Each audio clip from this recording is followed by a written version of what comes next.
had a lot of different kinds of Valentine's Days. I've been single, I've been heartbroken, I've been newly dating, I've been dating for a long time, and now it's my first married Valentine's Day. Woo! Now, is Valentine's Day a holiday born of capitalism and consumption? Absolutely. Do I think you need to go buy heart-shaped jewelry, chocolate, roses, etc. for your Valentine? No, you do not. I like to think of Valentine's Day as a crafting holiday. You kind of make every holiday a crafting holiday, to be honest. I will take any and every excuse to break out the craft supplies because it is one of my few joys in this dumpster fire of a world that we currently live in. That makes sense, actually.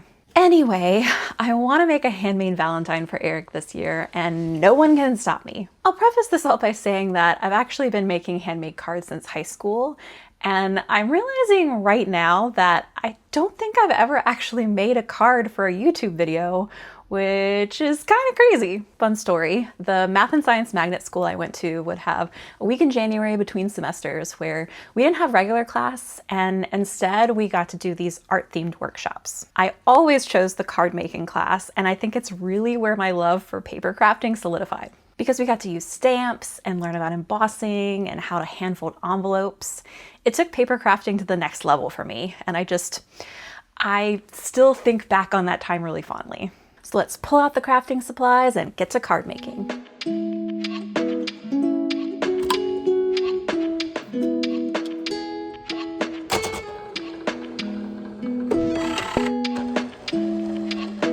For my wedding last year, I invested in a Cricut, which in my mind is like the pinnacle of paper crafting equipment. And I'm still learning what kinds of projects I can make with it, but I thought today would be the perfect opportunity to use it and make this card extra fancy.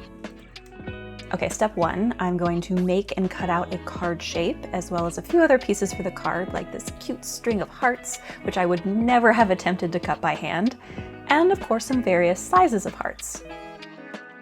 Things were going pretty smoothly so far, but if I only knew what was to come. Okay, now look at these cute Valentine's Day themed scrapbook pages I got at Michael's for half off.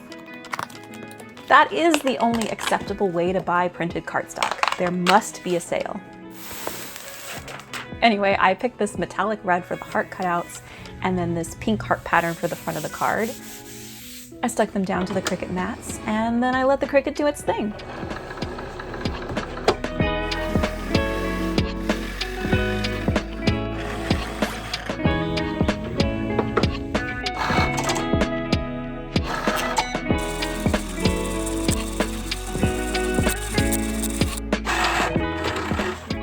Just beautiful. Then I got to have some very satisfying peeling of the paper off the sticky mats.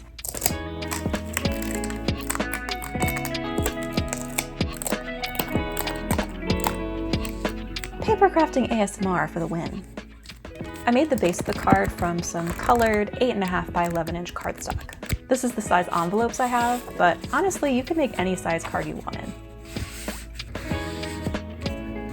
Then it's time for the glue tape, another ASMR sound I love.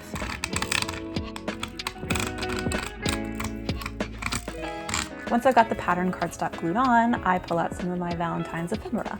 First up is this little cat postcard that I think I got in a Pipstick sticker subscription years ago, and I've been hanging on to it looking for the perfect moment. But I liked how he sort of looked like he could be holding something, so I paired it with this Be Mine heart sticker. Then comes the puzzle solving part of the process where I try to figure out how all of these pieces look best together, but once I do, it's time for more glue tape and sticker peeling.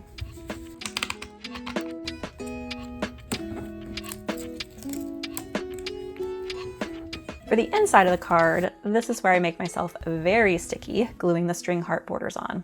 And it's at this point that I think, oh, I should use the Cricut to make some of the inside pieces too, so back to the Cricut design space we go.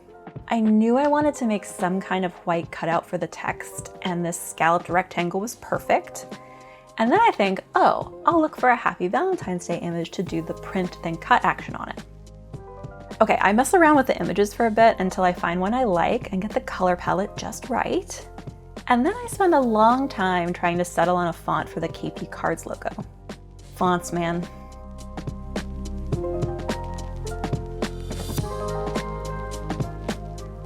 Finally, I'm ready to print, which goes fine, and cut. Oh no, no, no, no. But I quickly realized it is cutting the letters, not just the scalloped edges.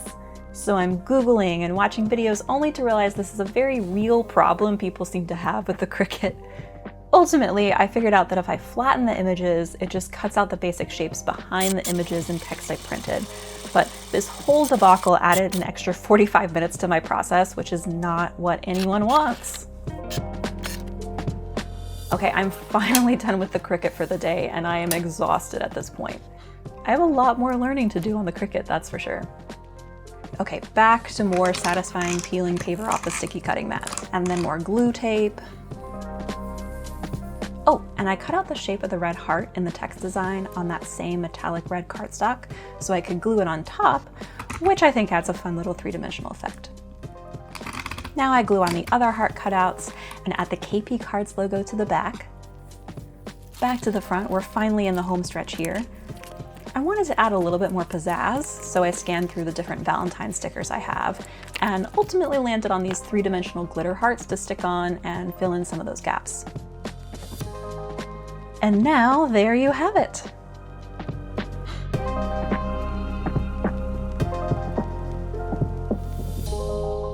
Da-da-da! Look at this beautiful Valentine that I made with my blood, sweat, and tears. As I always do, I would encourage you to pull out some paper and markers and make something. Make a Valentine for your girlfriend, your mom, your dog. If anything, it's a creative exercise. I talk to my friends and family sometimes and they're like, oh, Caitlin, you're so creative. You're so crafty. I could never do that. And honestly, yes, you can. I know it might feel that way, like you have to be an artist in order to draw, paint, journal, whatever. But this is all just me having fun. And half the time, if I'm not feeling creative, I go out and find art of some kind that inspires me, and then I try to make my own version of it. So what I'm saying is, don't just stare at a blank page of paper, hating yourself because you don't feel creative or artistic enough to make your own Valentine. Google images of, I don't know, cute Star Wars Valentines, and use that as inspiration. The real win is in the doing, the crafting itself, not what it comes out looking like. Okay, I'll stop being all philosophical about Valentine's Day card crafting, but hopefully I've given you some inspiration. Or at least reinforce the lesson that sometimes you try to make things easier for yourself, but in the process, actually make things harder. You live and you learn though. I will see you guys later. Bye.